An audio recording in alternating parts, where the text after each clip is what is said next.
ഓം ഗുരുർബ്രഹ്മ ഗുരുർവിഷ്ണു ഗുരുർദേവോ മഹേശ്വര ഗുരു സാക്ഷാത് പരം ബ്രഹ്മ തസ്മൈ ശ്രീ ഗുരവേ നമഃ. എല്ലാവർക്കും നമസ്കാരം. സമീക്ഷണം ചാനലിലേക്ക് എല്ലാവർക്കും ഒരിക്കൽ കൂടി സ്വാഗതം. ഇന്ന് നമ്മൾ ഇവിടെ ചർച്ച ചെയ്യുന്നത് ഓങ്കാരപ്പൊരുൾ എന്ന വിഷയമാണ്. ഓങ്കാരപ്പൊരുൾ എന്ന് പറയുമ്പോൾ തന്നെ നിങ്ങൾക്ക് മനസ്സിലാവും ഏതാണ് വിഷയമെന്ന്. ഓങ്കാരം തന്നെ അഥവാ പ്രണവം തന്നെ. എന്താണ് ഓങ്കാരമെന്നൊന്ന് പരിശോധിക്കുക എന്നതാണ് ഇതുകൊണ്ട് ഉദ്ദേശിക്കുന്നത്. നമുക്കറിയാം, ഭാരതീയ ആർഷ സംസ്കൃതിയിലെ എല്ലാ ഗ്രന്ഥങ്ങളിലും, എല്ലാ മന്ത്രങ്ങളിലും, എല്ലാ കർമ്മങ്ങളിലും തന്നെ ഏറ്റവും കൂടുതൽ ഉപയോഗിക്കുന്ന ഒരു വാക്കാണ് അല്ലെങ്കിൽ അക്ഷരമാണ് പ്രണവാക്ഷരം അഥവാ ഓങ്കാരം. ഓം നമഃശിവായ ഒരു ഉദാഹരണം പറഞ്ഞാൽ അപ്പോൾ അവിടെ ഓം എന്നാണ് തുടങ്ങുന്നത്. ഓം ശ്രീനാരായണ പരമഗുരവേ നമഃ, ഓമിലാണ് തുടങ്ങുന്നത്. ഓം പൂർണ്ണമത പൂർണ്ണമിതം പൂർണ്ണാത് പൂർണ്ണമുദച്യതേ എന്ന ശാന്തി മന്ത്രം തുടങ്ങുന്നത് ഓമിലാണ്. ഇനി ഗായത്രി മന്ത്രം നോക്കിയാൽ ഗായത്രി മന്ത്രവും തുടങ്ങുന്നത് അങ്ങനെയാണ്. ഓം ഭുർ ഭുവ സ്വ എന്നാണ് തുടങ്ങുന്നത്.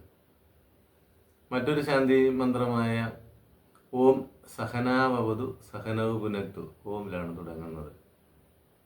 ഓം ഭദ്രം കർണേഭി ശൃണിയാമദേവ അടുത്ത വേറൊരു മന്ത്രം, അതും ശാന്തി മന്ത്രമാണ്.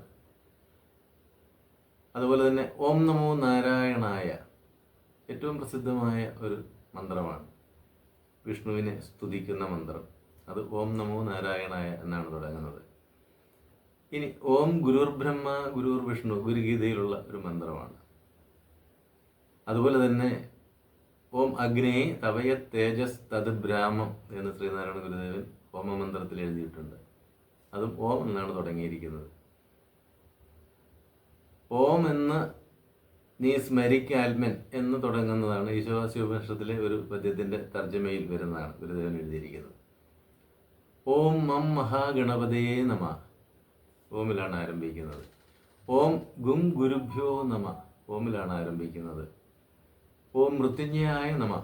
ഇങ്ങനെ ഏത് മന്ത്രം എടുത്താലും ഭാരതീയ സംസ്കൃതിയിലെ, വേദാന്ത ശാസ്ത്രത്തിലെ, പുരാണേതിഹാസങ്ങളിലെ, വൈദിക സമ്പ്രദായത്തിലെ ഒക്കെ ഉള്ള ഏത് മന്ത്രം എടുത്താലും അതെല്ലാം ഓമിലാണ് തുടങ്ങുന്നത്. അതുകൊണ്ട് അനിഷേധ്യമായ അല്ലെങ്കിൽ വിസ്മരിക്കാൻ കഴിയാത്ത അല്ലെങ്കിൽ മാറ്റിവെക്കാൻ കഴിയാത്ത അല്ലെങ്കിൽ ഉപേക്ഷിക്കാൻ കഴിയാത്ത ഒരു വലിയ സ്ഥാനം ഓം എന്ന പ്രണവ മന്ത്രത്തിന് ഭാരതീയ വേദാന്ത സംസ്കൃതിയിൽ, വൈദിക സംസ്കൃതിയിൽ ഉണ്ട് എന്ന് ആദ്യമായി മനസ്സിലാക്കുക. ഓം എന്നത് ഒരു മന്ത്രമാണ് എന്ന് പറയപ്പെടുന്നുണ്ട്. ഓം എന്നത് ഒരു അക്ഷരമാണ് എന്നിനി പഠിക്കും നമ്മൾ. അതോടൊപ്പം ഇതൊരു മന്ത്രമാണ്. അപ്പം മന്ത്രം എന്ന് പറയുമ്പോൾ പ്രധാനമായും 3 വിധത്തിലുള്ള മന്ത്രങ്ങളാണ് ഭാരതീയ ദാർശനിക സമ്പ്രദായമനുസരിച്ച് ഉള്ളത്. അതിലൊന്ന് ജപാർത്ഥം, ജപിക്കാൻ വേണ്ടിയുള്ള മന്ത്രം. മറ്റൊന്ന് വിചാരാർത്ഥം, വിചാരം ചെയ്യാൻ വേണ്ടി, ചിന്തിക്കാൻ വേണ്ടിയുള്ളത്. വേറൊന്ന് ഹോമാർത്ഥം. അപ്പോൾ നമുക്ക് പരിശോധിക്കാം, ഈ ഓം എന്നത് മന്ത്രമാണ് എന്ന് പറയുമ്പോൾ ഇത് ഈ 3 വിഭാഗത്തിൽ ഏതിൽ ഉൾപ്പെടും ഓം എന്ന് നമുക്കൊന്ന് ചിന്തിക്കാം. ഓം ഈ 3ലും ഉൾപ്പെടുന്നതാണ് എന്ന് വേണം പറയാൻ. വിചാരാർത്ഥത്തിൽ ഓം ഉപയോഗിക്കാം. ഓങ്കാരത്തെ ധ്യാനിക്കുന്നു, ധ്യാനത്തിന് ഉപയോഗിക്കുമ്പോൾ അതങ്ങനെയാണ്. ഓം എന്ന പ്രണവോപാസനയുടെ ഭാഗമായി ധ്യാനത്തിൽ ഇരിക്കുന്നവർ ഓം എന്ന് മനസ്സിൽ ധ്യാനിക്കാറുണ്ട്. ധ്യാനത്തിനും ഉപയോഗിക്കാവുന്ന മന്ത്രമാണ്. എല്ലാ ഹോമമന്ത്രങ്ങളും, ഹോമിക്കാൻ ഉപയോഗിക്കുന്ന മൃത്യുഞ്ജയ ഹോമത്തിനായാലും, ഹേമരാജ ഹോമത്തിനായാലും, ഗണപതി ഹോമത്തിനായാലും, അതുപോലെ തന്നെ ദേവീ പൂജകൾക്കായാലും, എന്തിന് ക്ഷേത്രങ്ങളിലെ നിത്യപൂജകളിൽ ഉപയോഗിക്കുന്ന പുഷ്പാഞ്ജലി മന്ത്രം, മൂർത്തിക്ക് വേണ്ടിയുള്ള പ്രത്യേക പൂജകൾക്കുള്ള സങ്കല്പത്തിൻ്റെ ഭാഗമായിട്ടുള്ള മന്ത്രങ്ങൾ, എല്ലാ അഷ്ടോത്തര മന്ത്രങ്ങൾ ഒക്കെ, സഹസ്രനാമങ്ങൾ, ഇതിലെല്ലാം ഓം ഓം ഓം ഓം എന്ന് തന്നെ കടന്നു വരുന്നുണ്ട്. അപ്പം ഹോമമന്ത്രത്തിനും അതുപോലെ തന്നെ പൂജാമന്ത്രങ്ങൾക്കും ഒക്കെ ഇത് ഉപയോഗിക്കുക. പൂജാമന്ത്രങ്ങളിൽ ഇത് ഉപയോഗിക്കുമ്പോൾ ഇത് ജപാർത്ഥത്തിലാണ് ഉപയോഗിക്കുന്നത്, ജപിക്കുകയാണ്, മന്ത്രം ജപിക്കുക. ഇപ്പം ഗായത്രി മന്ത്രത്തിൽ ഇത് ഉപയോഗിക്കുന്നെങ്കിൽ ഏതർത്ഥത്തിൽ വരും? ജപാർത്ഥത്തിൽ വരും. ഗായത്രി മന്ത്രം ജപിക്കാൻ വേണ്ടിയുള്ളതാണ്. ഓം ഭുർ ഭുവ സ്വ എന്നാണ് ഗായത്രി മന്ത്രം തുടങ്ങുന്നത്. അങ്ങനെ ഓം ജപിച്ചുകൊണ്ടിരിക്കണം. അപ്പം ഇങ്ങനെ വേദാന്തത്തിൻ്റെയും ആധ്യാത്മികതയുടെയും അതുപോലെ തന്നെ പൂജാസമ്പ്രദായത്തിൻ്റെയും ഒക്കെ തലങ്ങളിൽ ഏറ്റവും കൂടുതൽ നിറഞ്ഞു നിൽക്കുന്ന മന്ത്രം, അല്ലെങ്കിൽ ഏറ്റവും കൂടുതൽ ഉപയോഗിക്കപ്പെടുന്ന മന്ത്രമാണ് ഓങ്കാരം എന്ന് നമുക്ക് മനസ്സിലാക്കാൻ കഴിയണം. എന്തുകൊണ്ടാണ് അങ്ങനെ ഉപയോഗിക്കുന്നത് എന്ന് ചോദിക്കുമ്പോഴാണ് അതിൻ്റെ അർത്ഥതലങ്ങളിലേക്ക് നമ്മൾ കൂടുതൽ കടക്കുമ്പോൾ അത് മനസ്സിലാകും. അത് നമ്മൾ ആദ്യമായി പരിശോധിക്കാൻ പോകുന്നത് ഈ ഓമിനെക്കുറിച്ച് എഴുതിയിരിക്കുന്ന ഒരു ഉപനിഷത്തുണ്ട്. അത് എന്തു പറയുന്നു എന്നാണ്. ഓമിനെക്കുറിച്ച് എഴുതിയിരിക്കുന്ന, അല്ലെങ്കിൽ ഓം എന്താണ് എന്ന് വ്യക്തമാക്കി തരുന്ന ഉപനിഷത്താണ് മാണ്ഡൂക്യോപനിഷത്ത്. മാണ്ഡൂക്യോപനിഷത്തിൻ്റെ ആദ്യ മന്ത്രത്തിൽ ഇപ്രകാരം പറയുന്നു: ഓം ഇത്യേതദക്ഷരമിദം സർവം തസ്യ ഉപവ്യാഖ്യാനം ഭൂതം ഭവിത് ഭവിഷ്യദിതി സർവം ഓങ്കാരം ഏവ യച്ചാന്നത് ത്രികാലാതീതം തദപ്യ ഓങ്കാരം ഏവ എന്ന് പറയുന്നുണ്ട്.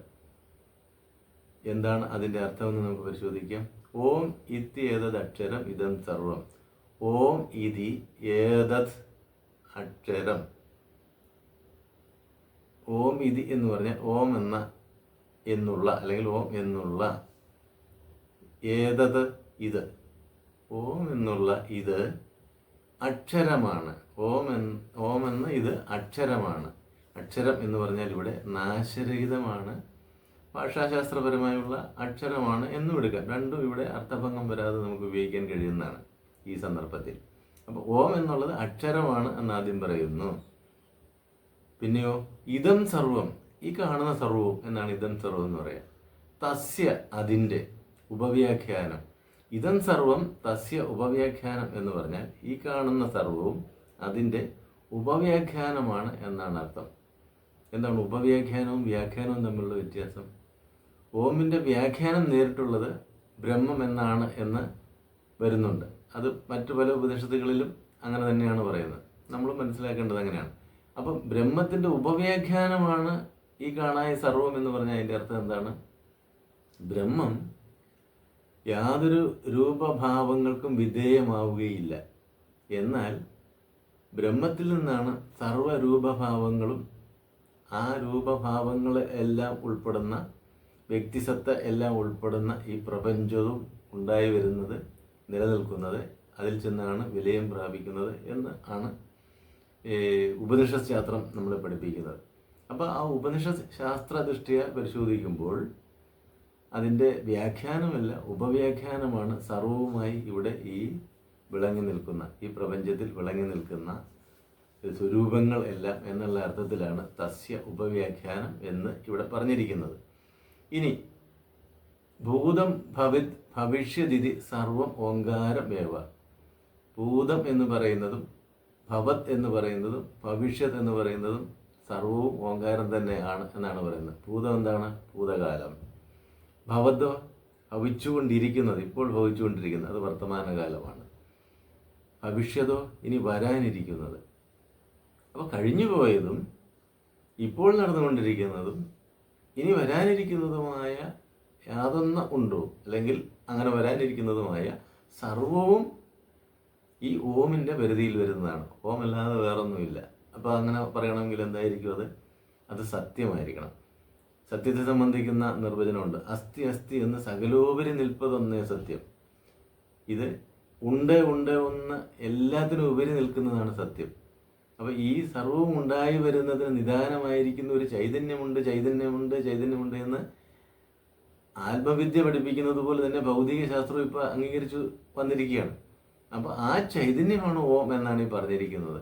സർവ്വതിനും നിദാനമായ ചൈതന്യത്തെ ആണ് ഓം എന്ന അക്ഷരം പ്രതിനിധാനം ചെയ്യുന്നത്, അല്ലെങ്കിൽ ഓം എന്ന മന്ത്രം പ്രതിനിധാനം ചെയ്യുന്നത് എന്നാണ് ഈ പറയുന്നതിൻ്റെ അർത്ഥം. അപ്പം ഭൂതം ഭവിഷ്യതിഥി സർവം ഓങ്കാരം ഏവ എന്നതിൻ്റെ വ്യാഖ്യാനമായി. ഇനി യത് ച അന്യത് ത്രികാലാതീതം. ത്രികാലാതീതം യത് അന്യത് ച. 3 കാലത്തിനും അതീതമായി യാതൊന്നാണോ വേറെ ഉള്ളത്, അന്യതായിട്ടുള്ളത്, വേറെ ഉള്ളത്. തദപ്യ അതും ഓങ്കാരമേവ, അതും ഓങ്കാരം തന്നെയാണ്. ത്രികാലാതീതമായിട്ടുള്ളത് യാതെന്നെങ്കിലും ഉണ്ടെങ്കിൽ അതും ഓങ്കാരം തന്നെയാണ്. അപ്പം ത്രികാലമായി നിൽക്കുന്ന എല്ലാം തന്നെ ഓങ്കാരമാണ്. അല്ലെങ്കിൽ ഓങ്കാരം എന്നുള്ളത് അക്ഷരമാകുന്നു എന്ന് ആദ്യം പറഞ്ഞേച്ച് പറയുകയാണ്. അഥവാ നാശരഹിതമായ സത്യമാകുന്നു. ആ ഏകാക്ഷരം വിപുലതയാർന്നതാണ് ഈ കാണായ സർവവും എന്ന് പറയുകയാണ്. അതുകൊണ്ട് തന്നെ പറയുന്നു ഭൂതം, വർത്തമാനം, ഭാവി, ഈ 3 കാലങ്ങളും ആ കാലങ്ങളിലെല്ലാം ഉൾപ്പെടുന്ന സർവവും ഓങ്കാരം തന്നെയാണ്. ഈ 3 കാലങ്ങൾക്കും അതീതമായിട്ട് വേറെ യാതൊന്നുണ്ടോ അതും ഓങ്കാരം തന്നെയാണ് എന്നും പറയുന്നു. അപ്പോൾ ഓം എന്താണ്? സർവ്വതിനും നിദാനമായ, സർവത്തിനെയും ജനിപ്പിക്കുന്ന, സർവത്തിനെയും നിലനിർത്തുന്ന, സർവത്തിനെയും സംഹരിക്കുന്ന, സർവ്വവിധത്തിലുള്ള ഇടപെടലുകൾക്കും അല്ലെങ്കിൽ പ്രപഞ്ചത്തിൻ്റെ സർവചരാചരങ്ങൾക്കും നിദാനമായി യാതൊരു ശക്തി ചൈതന്യം വർത്തിക്കുന്നുണ്ടോ ആ ശക്തി ചൈതന്യത്തെ വിളിക്കുന്ന പേരാണ് ഓം എന്ന്. അതിൻ്റെ ഒരു എന്താ പറയുക, സംക്ഷിപ്തമായ വിവരണമാണ്, ഒരു മന്ത്രരൂപത്തിലുള്ള വിവരണമാണ്. അഥവാ പൂർണ്ണമായി ശാസ്ത്രത്തിൻ്റെ, വേദാന്ത ശാസ്ത്രത്തിൻ്റെ ദൃഷ്ടിയിൽ പരിശോധിച്ചാൽ, സൂക്ഷ്മമായ അർത്ഥതലങ്ങളിലൂടെ കടന്നാൽ ബ്രഹ്മം എന്ന് തന്നെ പറയേണ്ടി വരും. അപ്പോൾ ഓം പ്രതിനിധാനം ചെയ്യുന്ന എന്തിനെയാണ്? ബ്രഹ്മത്തെയാണ്. കാലാതിവർത്തിയായിട്ടുള്ള ബ്രഹ്മത്തെ, എന്നാൽ കാലഗതിയിൽ സംഭവങ്ങൾക്ക് കാരണഭൂതമായും വർത്തിക്കുന്ന ബ്രഹ്മത്തെയാണ് ഓം എന്ന മന്ത്രം കൊണ്ട് വെളിപ്പെടുത്താൻ ഉപനിഷത്ത് ശ്രമിച്ചിരിക്കുന്നത് എന്നത് അവിടെ വളരെ വ്യക്തമായി തെളിഞ്ഞു വരികയാണ്. അപ്പോൾ ആ ഓം എന്ന് പറയുന്നതിനെ സംബന്ധിച്ച് നമ്മൾ അതിൻ്റെ ഒരു സാമാന്യമായ തലങ്ങളിൽ അത് എങ്ങനെ വിശകലനം ചെയ്യപ്പെട്ടിരിക്കുന്നു, ഇതര മതങ്ങളിൽ അതിനെക്കുറിച്ചുള്ള പരാമർശങ്ങളുണ്ടോ എന്ന് പരിശോധിക്കുമ്പോഴാണ് നമുക്ക് കാണാൻ കഴിയും. ബൈബിളിൽ ഇങ്ങനത്തെ ഒരു പരാമർശമുണ്ട്. ആദിയിൽ വചനമുണ്ടായിരുന്നു. ഞാൻ ആദ്യം തന്നെ സൂചിപ്പിച്ചല്ലോ, ഓം എന്നത് ഒരു വചനമാണ്. അത് ബ്രഹ്മത്തിൻ്റെ വാചക രൂപമാണ്. അതിലേക്ക് ഞാൻ വരുന്നുണ്ട്. പതഞ്ജലി മഹർഷിയാണ് അത് അങ്ങനെ തന്നെ പറഞ്ഞിരിക്കുന്നത്. അതിലേക്ക് വരാം. അപ്പോൾ അങ്ങനെ ഒരു വാചക ശബ്ദമാണ് ഓം എന്നത്. ഒരു വാക്യമാണ്, അല്ലെങ്കിൽ വാക്കാണ്, അക്ഷരമാണ് എന്ന് പറഞ്ഞല്ലോ. അക്ഷരം നമുക്ക് ഉച്ചരിക്കാനുള്ളതാണ്. അപ്പോൾ അതുകൊണ്ട് ആദിയിൽ വചനമുണ്ടായിരുന്നു, വചനം ദൈവത്തോടൊപ്പമായിരുന്നു, വചനം ദൈവമായിരുന്നു എന്ന് പറയുമ്പോൾ അവിടെയും ഈ വചനത്തെ, ദൈവവചനത്തെ ദൈവമായി തന്നെ കണക്കാക്കുന്നു എന്നതിൽ വ്യക്തതയുണ്ട്. അല്ലെങ്കിൽ അങ്ങനെയാണ് അത് വ്യക്തമാക്കുന്നത് എന്ന് പറയേണ്ടതായിട്ടുണ്ട്. അതുപോലെ ഇവിടെ ഭാരതീയമായ സങ്കല്പത്തിലേക്ക് വീണ്ടും തിരിച്ചു വന്നാൽ, ഭാരതീയ സങ്കല്പങ്ങളിലെ വേദോപനിഷത്തുക്കളെ കുറിച്ച് പറയുന്നത് അപൗരുഷേയം എന്നാണ്. പുരുഷൻ നിർമ്മിച്ചതല്ല. അപ്പോൾ പിന്നെ ആര് നിർമ്മിച്ചതാണ്? ദൈവത്തിൻ്റെ വചനങ്ങളാണ്. വേദങ്ങളും ഉപനിഷത്തുകളും അങ്ങനെ ശ്രുതികളിൽ പെടുന്നവയെല്ലാം തന്നെ ദൈവത്തിൽ നിന്ന് കിട്ടിയതാണ്, ദൈവത്തിൽ നിന്ന് വാമൊഴിയായി കിട്ടിയതാണ് എന്ന അർത്ഥത്തിലാണ് ശ്രുതികളെന്നും, അത് ഗുരുക്കന്മാർ മറ്റുള്ള ശിഷ്യന്മാർക്ക് വാമൊഴിയായി തന്നെ പകർന്നു കൊടുത്തിട്ടുള്ളതാണ് എന്നും ഉള്ള കാരണങ്ങൾ കൊണ്ട്, ഈ 2 കാരണങ്ങൾ കൊണ്ടാണ് അത്തരം ഗ്രന്ഥങ്ങളെ, അത്തരം എന്താ പറയുന്ന പൂർണ്ണതയെ വെളിവാക്കുന്ന തത്വോപദേശങ്ങളെ ശ്രുതികൾ എന്ന് വിശേഷിപ്പിക്കുന്നത്. അപ്പോൾ ഈ ശ്രുതികളായിട്ടുള്ള വേദോപനിഷത്തുകൾ, പ്രധാനപ്പെട്ട ബ്രഹ്മസൂത്രം ഒക്കെ അതിനകത്ത് ഉൾപ്പെടും, ഭഗവത്ഗീത ഒക്കെ ഉൾപ്പെടുത്താം. ഇതെല്ലാം എന്താണ്? ദൈവവചനങ്ങൾ തന്നെയാണ് എന്നാണ് പറയുന്നത്. അതുപോലെ തന്നെ ഖുർആൻ എടുത്താൽ, ഖുർആൻ ദൈവവചനമാണെന്നാണ് ഇസ്ലാം മത വിശ്വാസികൾ പൂർണ്ണമായും അംഗീകരിച്ചിട്ടുള്ളത്. ബൈബിളും അപ്രകാരം തന്നെ ദൈവവചനം എന്നാണ് പറയുക. അപ്പം ദൈവത്തിൻ്റെ വചനമാണ് പ്രണവം അതോ ഓങ്കാരം എന്ന് വ്യക്തമാവുകയാണ്. അപ്പം വേദോപനിഷത്തുക്കളുടെ തലത്തിലും മറ്റ് മതങ്ങളുടെ തലത്തിൽ, അല്ലെങ്കിൽ താത്വികമായ വിശകലനങ്ങളുടെ തലത്തിൽ പരിശോധിച്ചാലും ഓങ്കാരം എന്ന് പറയുന്നത് പൂർണ്ണമായും ബ്രഹ്മത്തെ അഥവാ ദൈവത്തെ അഥവാ ഈശ്വരനെ പ്രതിനിധാനം ചെയ്യുന്ന ഒരു വാക്കാണ് എന്ന് പറയണം. അക്ഷരം എന്ന് പറഞ്ഞിരിക്കുന്നു. അതുകൊണ്ട് അതൊരു അക്ഷരമാണ് എന്ന് നമുക്ക് പറയാൻ കഴിയും. എന്തിനെ പ്രതിനിധാനം ചെയ്യുന്നത്? ഈ പറഞ്ഞതുപോലെ ഈശ്വരനെ പ്രതിദാനം ചെയ്യുന്ന ഒരു അക്ഷരമാണ്.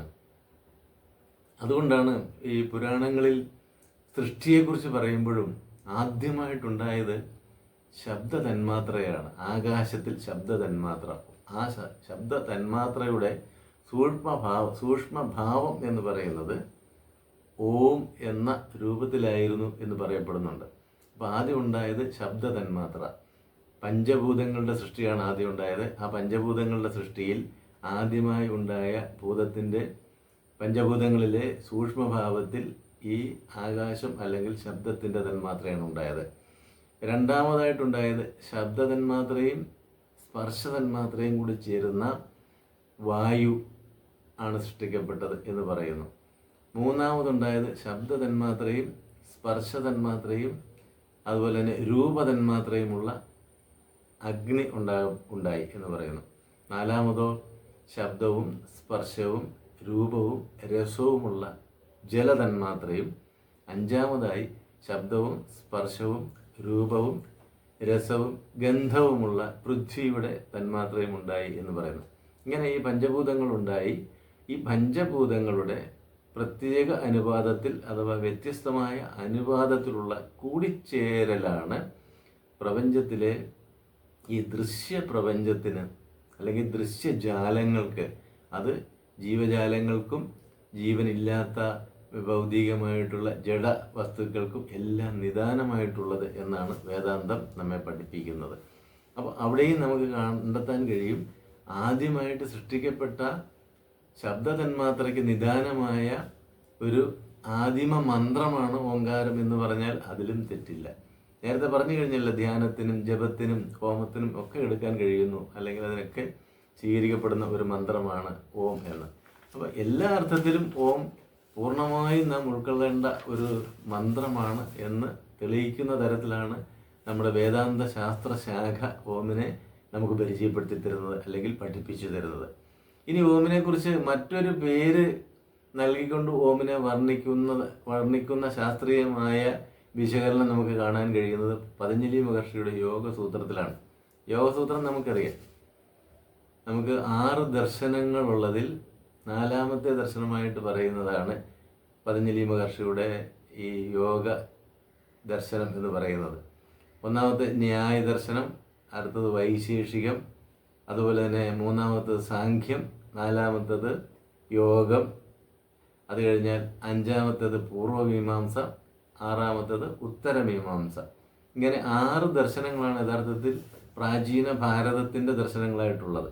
അതിൽ വേദാന്തം എന്ന് ഇപ്പോൾ വിവക്ഷിക്കുന്ന ഭാഗം കടന്നു വരുന്നത്, അദ്വൈതം കടന്നു വരുന്നത്, വിശിഷ്ടാദ്വൈതം കടന്നു വരുന്നത്, ദ്വൈതം എന്ന് വിശേഷിപ്പിക്കുന്ന മധ്വാചാര്യരുടെ ലക്ഷണം ദർശനം കടന്നു വരുന്നത് ഒക്കെ ഈ ഞാൻ മുമ്പ് പറഞ്ഞ ഉത്തരമീമാംസ എന്ന ഭാഗത്തിലാണ്.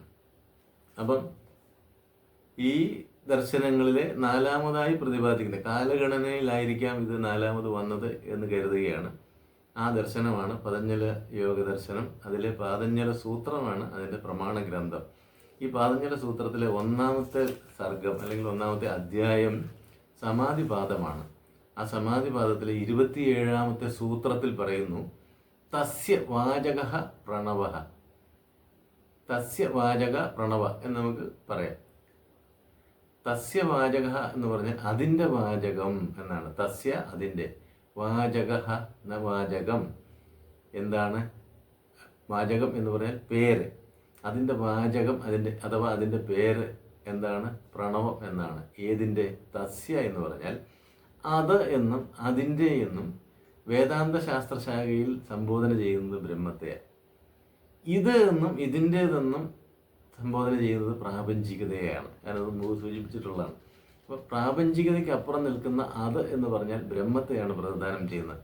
അപ്പം ബ്രഹ്മമായിട്ടുള്ള, പരമ്പൊരുളായിട്ടുള്ള, പരമേശ്വരനായിട്ടുള്ള, ഈശ്വരനായിട്ടുള്ള, ജഗന്നിയന്താവായിട്ടുള്ള ഒരു പൊരുളുണ്ടെങ്കിൽ ആ പൊരുളിൻ്റെ വാചക രൂപമാണ് പ്രണവ. തസ്യ വാചക പ്രണവ. അപ്പം പ്രണവം എന്ന് പറഞ്ഞാൽ എന്താണ്? ഓങ്കാരം തന്നെ. പ്രണവത്തിൻ്റെ, വേണമെങ്കിൽ നമുക്ക് പറയാം, പ്രണവത്തിൻ്റെ പര്യായപദമാണ്, ഓങ്കാരത്തിൻ്റെ പര്യായപദമാണ് പ്രണവം എന്ന് പറയാം. അത് തന്നെയാണ് മഹർഷി നമ്മളെ പഠിപ്പിച്ചിട്ടുള്ളത്. അപ്പം പ്രണവം എന്ന് പറഞ്ഞ് പ്രണവോപാസന നടത്തിയാൽ പ്രണവം മന്ത്രം ജപിക്കുന്നു എന്ന് പറഞ്ഞാൽ ഓങ്കാര മന്ത്രം ജപിക്കുന്നു എന്ന് അപ്പോൾ തന്നെ മനസ്സിലാക്കിക്കോണം. വേറൊരു പ്രണവ മന്ത്രം ഇല്ല. എവിടെയെങ്കിലും പ്രണവ മന്ത്രം ജപിക്കുന്നു എന്ന് ആരെങ്കിലും പറയുകയോ അത് നമ്മൾക്ക് കേൾക്കാൻ ഇടയാകുകയോ ചെയ്താൽ അപ്പോൾ തന്നെ മനസ്സിലാക്കിക്കോണം അവിടെ ജപിക്കപ്പെടുന്നത്, അല്ലെ അവിടെ ചർച്ച ചെയ്യപ്പെടുന്നത്, അവിടെ വിലയിരുത്തപ്പെടുന്നത് ഓങ്കാരത്തെക്കുറിച്ചാണ്. ഓങ്കാര മന്ത്രമാണ് അവിടെ ജപിക്കുന്നത് എന്ന് നമ്മൾ മനസ്സിലാക്കിക്കോണം. ഇതിങ്ങനെ ജപിച്ചാൽ, ഈ പ്രണവ മന്ത്രം ഇങ്ങനെ ജപിച്ചാൽ എന്താണ് ഗുണമെന്ന് 28ാമത്തെ സൂത്രത്തിൽ മഹർഷി പറയുന്നത് എന്താണെന്നറിയാമോ? ജപ തദർത്ഥഭാവനം. അതിൻ്റെ ജപവും അതിൻ്റെ അർത്ഥഭാവനവും എന്ത് പ്രദാനം ചെയ്യും? അതിൻ്റെ ജപവും ഒപ്പം അതിൻ്റെ അർത്ഥഭാവനയും പരമകൈവല്യാനുഭൂതിക്ക് പോലും കാരണമായി തീരുന്നു എന്നാണ് പറഞ്ഞു വച്ചിരിക്കുന്നത്. അതിൻ്റെ അഥവാ ഓങ്കാരത്തിൻ്റെ ജപവും ഒപ്പം അതിൻ്റെ അർത്ഥത്തെ ഭാവന ചെയ്യുന്നതും പരമ കൈവല്യാനുഭൂതിക്ക് പോലും കാരണമായി തീരുന്നു എന്നാണ് ആ സൂത്രത്തിൻ്റെ അർത്ഥം പല പണ്ഡിതന്മാരും വിശകലനം ചെയ്ത് എഴുതിയിട്ടുള്ളത്. അപ്പം പ്രണവം എന്നാൽ എന്താണ്? ഓങ്കാരം എന്ന് തന്നെയാണ്. പ്രണവം എന്നത് ഓങ്കാരത്തിൻ്റെ ഒരു പര്യായപദം മാത്രമാണ്, അതിൽ നിന്ന് വ്യത്യസ്തമല്ല. അതുപോലെ തന്നെ ഭഗവത്ഗീതയിൽ പറയുന്നുണ്ട്, പ്രണവ സർവവേദേഷു എന്ന് പറയും. സർവവേദങ്ങളുടെയും അല്ലെങ്കിൽ സർവവേദങ്ങളിലും ഓങ്കാരം ഞാനാണ് എന്നാണ് പറയുന്നതിൻ്റെ അർത്ഥം. അതിൻ്റെ ആ ഗീതാ ശ്ലോകത്തിൻ്റെ പൂർണ്ണരൂപം ഇങ്ങനെയാണ്: രസോഹം അപ്സു കൗന്ദേയ പ്രഭാസ്മി ശശി സൂര്യയോ പ്രണവ സർവവേദേഷു ശബ്ദഖേ പൗരുഷം നൃഷു. അത് ഈ ശ്ലോകത്തിലാണ് പ്രണവ സർവവേദേഷു എന്നത് വന്നിരിക്കുന്നത്. എല്ലാ വേദങ്ങളിലെയും ഓങ്കാരം ഞാനാണ് എന്നാണ് ഇതിൻ്റെ അർത്ഥം. അപ്പം അങ്ങനെ ഭഗവത്ഗീതയിൽ ഇത് പറയുന്നു. സർവ്വ സ്ഥലത്തും ഈ പ്രണവത്തെ ഉൾപ്പെടുത്താതെ ഒരു മന്ത്രം പോലും രചിക്കപ്പെടുന്നില്ല, ഒരു മന്ത്രം പോലും ചൊല്ലപ്പെടുന്നില്ല. ഇതൊക്കെ കൂടെ നമ്മൾ കണക്കാക്കി പ്രണവത്തെ പഠിക്കാൻ ശ്രമിച്ചാൽ, അല്ലെ ഓങ്കാരത്തെ പഠിക്കാൻ ശ്രമിച്ചാൽ നമുക്ക് മനസ്സിലാക്കാം ഏറ്റവും അമൂല്യമായ ഒരു മന്ത്രമാണ് ഓങ്കാര മന്ത്രമെന്ന്. ഇനി നമുക്ക് ഓമിൻ്റെ കൺസ്ട്രക്ഷൻ അല്ലെങ്കിൽ ഓമിൻ്റെ ഘടനയൊന്ന് പരിശോധിച്ചാലോ? അതും പറയുന്നുണ്ട്.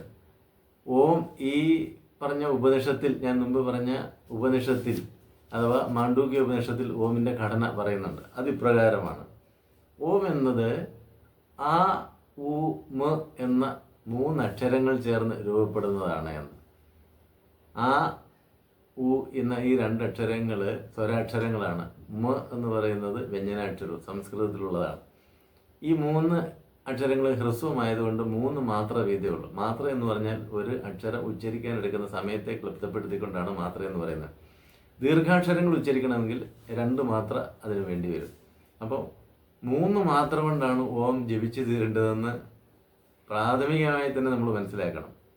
ഞാനിത് പറയാൻ കാരണം, പലപ്പോഴും ഒരുപക്ഷെ ഞാൻ ഉൾപ്പെടെ നമ്മളൊക്കെ ഓം എന്ന് ചെല്ലുന്നത്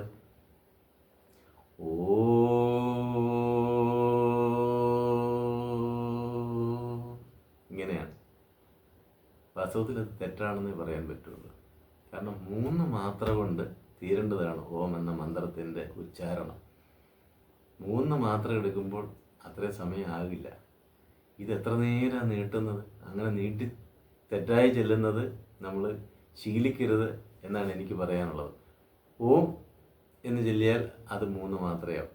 ഓം അങ്ങനെ വേണമല്ലോ ആകാം, 3 മാത്രം. ഇപ്പം മന്ത്രം ചെല്ലുകയാണെങ്കിൽ അങ്ങനെയാണ് ചെല്ലുന്നത്: ഓം മം മഹാഗണപതിയെ നമഃ, ഓം ഗും ഗുരുഭ്യോ നമഃ, ഓം ശ്രീനാരായണ പരമഗുരുവേ നമഃ, ഓം നമഃശിവായ. ഇങ്ങനെ ഓം എന്നല്ലേ അടുത്ത തന്നെ അടുത്ത മന്ത്രം വരികയാണ്. അപ്പോൾ ഓം എന്ന് ഉച്ചരിക്കുന്നത് ദീർഘമായി സംഗീതാവിഷ്കരണം നടത്തി ഉച്ചരിക്കേണ്ടതല്ല എന്ന് മനസ്സിലാകുന്നില്ലേ? അപ്പോൾ അതിന് കാരണം എന്താണ്? വെറുതെ പറയുന്നതല്ല ഇത്. അതിന് കാരണം ആ ഉ മ ഈ 3 അക്ഷരങ്ങൾ ചേർന്നാണ് രൂപപ്പെട്ടിരിക്കുന്നത്. അതിന് 3 മാത്രമേ ഉള്ളെന്നും പറയുന്നു. ഇനി അത് കഴിഞ്ഞാൽ പിന്നെ ഒരു അമാത്രയേ ഉള്ളൂ. അമാത്ര എന്ന് പറഞ്ഞാൽ അതെന്താണ്? നിശബ്ദതയാണ്. പെട്ടെന്ന് നിശബ്ദമാവണം. ഓം ഇങ്ങനെ നിശബ്ദമാകുക. നിശബ്ദമാകുമ്പോഴാണ് അമാത്ര വരുന്നത്. ഇനി ഈ 3 അക്ഷരങ്ങളും പ്രതിദാനം ചെയ്യുന്നത് എന്തിനാണ്?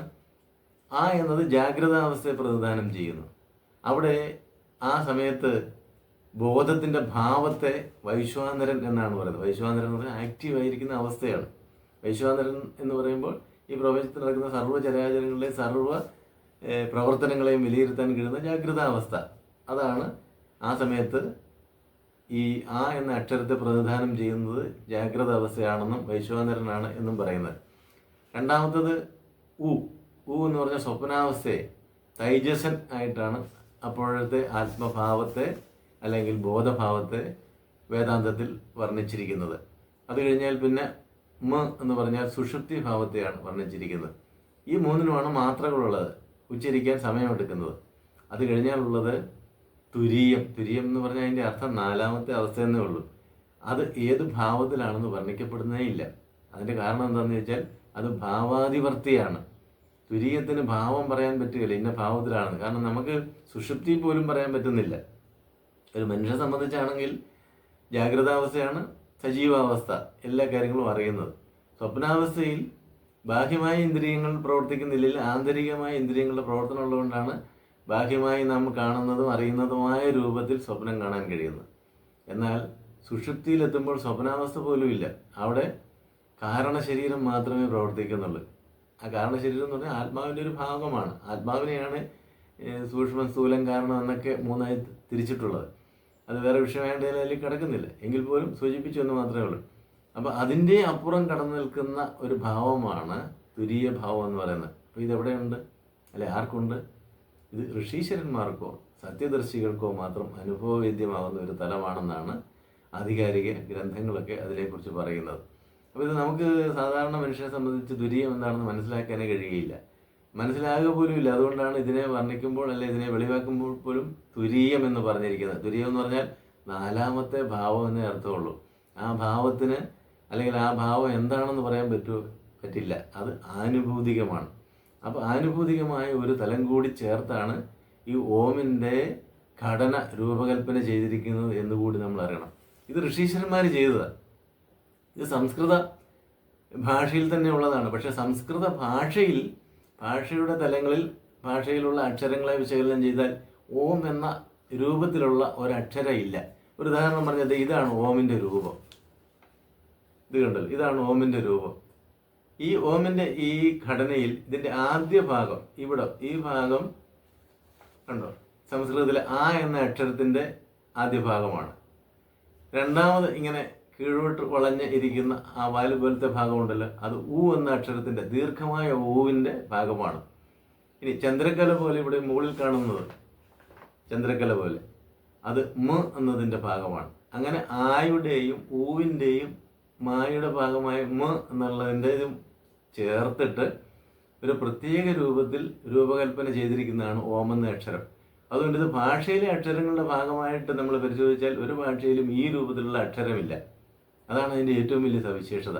എന്നാൽ സംസ്കൃതത്തിലെ വേദനാഗര ലിപിയുടെ ഭാഗമായിട്ടുള്ള അക്ഷരങ്ങളെ കൂട്ടിച്ചേർത്ത് ഋഷീശ്വരന്മാർ സൃഷ്ടിച്ചെടുത്തിരിക്കുന്ന ഒരു പ്രത്യേക അക്ഷരമാണ് ഓം എന്ന് നമ്മൾ മനസ്സിലാക്കണം. അപ്പോൾ അതാണ് ഓമിൻ്റെ ഘടന. അപ്പോൾ ഇങ്ങനെ പല വിധത്തിൽ നമ്മൾ പരിശോധിച്ചാൽ ആശ്ചര്യകരമായ രൂപഭാവങ്ങളും ആശ്ചര്യകരമായ അർത്ഥതലങ്ങളും ഉൾപ്പെടുന്ന ഒരു മന്ത്രമാണ് ഓങ്കാരം. മന്ത്രം എന്ന രൂപത്തിൽ പറഞ്ഞാൽ ഒരക്ഷരമാണ് ഓങ്കാരം. അക്ഷരരൂപത്തിൽ പറഞ്ഞാൽ അത് ആ ഉം എന്ന അക്ഷരവും അമാത്രയും ചേരുന്നതാണ്. അത് അനശ്വരമാണ്. അക്ഷരം എന്നതിൻ്റെ നാശരഹിതം എന്ന അർത്ഥമെടുത്താൽ, അപ്പോൾ അനശ്വരം എന്ന് പറയുമ്പോഴും ബ്രഹ്മമാണ്. ബാക്കി ഞാനിപ്പം വിവരിച്ച് പറഞ്ഞ തരത്തിലുള്ള പരിശോധനകൾ നടത്തുമ്പോഴും ഇത് ബ്രഹ്മത്തെ സൂചിപ്പിക്കുന്നതാണ് എന്ന കാര്യത്തിൽ ഒരു സംശയമില്ല. അതുകൊണ്ടാണ് അതിന് പ്രണവം എന്ന പേര് പതഞ്ജലി മഹർഷി ഇട്ടത്. പ്രണവം എന്ന് പറഞ്ഞാൽ എന്നും പുതുമയാർന്നത് എന്നൊരർത്ഥം എടുക്കാം. എന്നും പുതുമയാർന്നത്, ആരാധിക്കാൻ ഉപയോഗിക്കുന്നത്, പൂജിക്കാൻ ഉപയോഗിക്കുന്നത് എന്നൊക്കെയുള്ള പല അർത്ഥങ്ങൾ പ്രണവത്തിന് പറയുന്നുണ്ട്. അപ്പോൾ അതിൽ എന്നും ആർന്നത് എന്ന അർത്ഥം നമ്മൾ എടുത്താൽ ഒരിക്കലും നശിക്കാത്തതിനെ എന്നും പുതുമ കാണുകയുള്ളൂ. എപ്പോഴെങ്കിലും നശിക്കുന്നതിന് നാശത്തിൻ്റെ ആ തലങ്ങളിലേക്ക് എത്തുമ്പോൾ അതിൻ്റെ പുതുമ നശിച്ചിരിക്കും, എങ്കിലേ നശിക്കാൻ പറ്റുള്ളൂ. അപ്പം എന്നും പുതുമയുള്ളത് എന്തിന് മാത്രമാണ്? പ്രണവത്തിന് മാത്രമാണ്. കാരണം എന്താണ്? പ്രണവം ബ്രഹ്മത്തിൻ്റെ വാചക ശബ്ദമാണ്. തസ്യ വാചക പ്രണവ. അതുകൊണ്ടാണ് ഓം ഇത്യേതത് അക്ഷരം. ഇതം സർവം തസ്യ ഉപവ്യാഖ്യാനം ഭൂതം ഭവിഷ്യതിഥി സർവം ഓങ്കാരമേവ യത് ച അന്യത് ത്രികാലാതീതം തദഭ്യ ഓങ്കാരമേവ എന്ന് ഋഷീശ്വരന്മാർ ഉപനിഷത്തിലൂടെ പറഞ്ഞിട്ടുള്ളത് എന്ന് നമ്മൾ മനസ്സിലാക്കണം. ഇത്രയും കാര്യങ്ങൾ ഓമിനെ കുറിച്ച് പ്രാഥമികമായിട്ടെങ്കിലും മനസ്സിലാക്കിയാൽ നമുക്ക് ഓമിനെ കുറിച്ചുള്ള തെറ്റിദ്ധാരണകൾ മാറും. ഇത് ആരുടെയെങ്കിലും സിമ്പിളായിട്ട് ഉപയോഗിക്കേണ്ടതല്ല. ഇതൊരു മതത്തിൻ്റെ ചിഹ്നമല്ല. അതിനപ്പുറത്ത് ഭാരതീയ പൈതൃകത്തിൻ്റെ, ഋഷീശ്വരന്മാർ കൊണ്ടുവന്ന ഭാരതത്തിൻ്റെ ദൈവശാസ്ത്രത്തിൻ്റെ അല്ലെങ്കിൽ വേദാന്ത ശാസ്ത്രത്തിൻ്റെ അല്ലെങ്കിൽ ആത്മജ്ഞാനത്തിൽ അധിഷ്ഠിതമായ തത്വജ്ഞാനത്തിൻ്റെ തലങ്ങളിൽ ഓമിനെ കാണുമ്പോൾ ഇത്തരത്തിലുള്ള സംശയങ്ങളൊക്കെ മാറി നമുക്കും സ്വീകാര്യമായ, അല്ലെങ്കിൽ നാം എപ്പോഴും നമ്മോടൊപ്പം കരുതേണ്ട ജപത്തിനും ധ്യാനത്തിനും ഒക്കെ ഓമാദി പൂജാതി കാര്യങ്ങൾക്കും ഒക്കെ ഉപയോഗിക്കേണ്ട ഒരു മന്ത്രം കൂടിയാണ് ഓം എന്ന് തിരിച്ചറിയാൻ കഴിയും. അങ്ങനെ തിരിച്ചറിയണം. അത് നമ്മുടെ നിത്യജീവിതത്തിൽ ആ തരത്തിൽ തന്നെ പ്രയോജനപ്പെടുത്താൻ കഴിയണം എന്ന് മാത്രം ഈ അവസരത്തിൽ സൂചിപ്പിച്ചുകൊണ്ട് ഞാൻ എൻ്റെ വാക്കുകളെ ഇവിടെ ഉപസംഹരിക്കുന്നു. നന്ദി, നമസ്കാരം. ഓം പൂർണ്ണമദ പൂർണ്ണമിദം പൂർണ്ണാത് പൂർണ്ണമുദച്യതേ പൂർണ്ണസ്യ പൂർണ്ണമാദായ പൂർണ്ണമേവാവശിഷ്യതേ. ഓം ശാന്തി ശാന്തി ശാന്തി.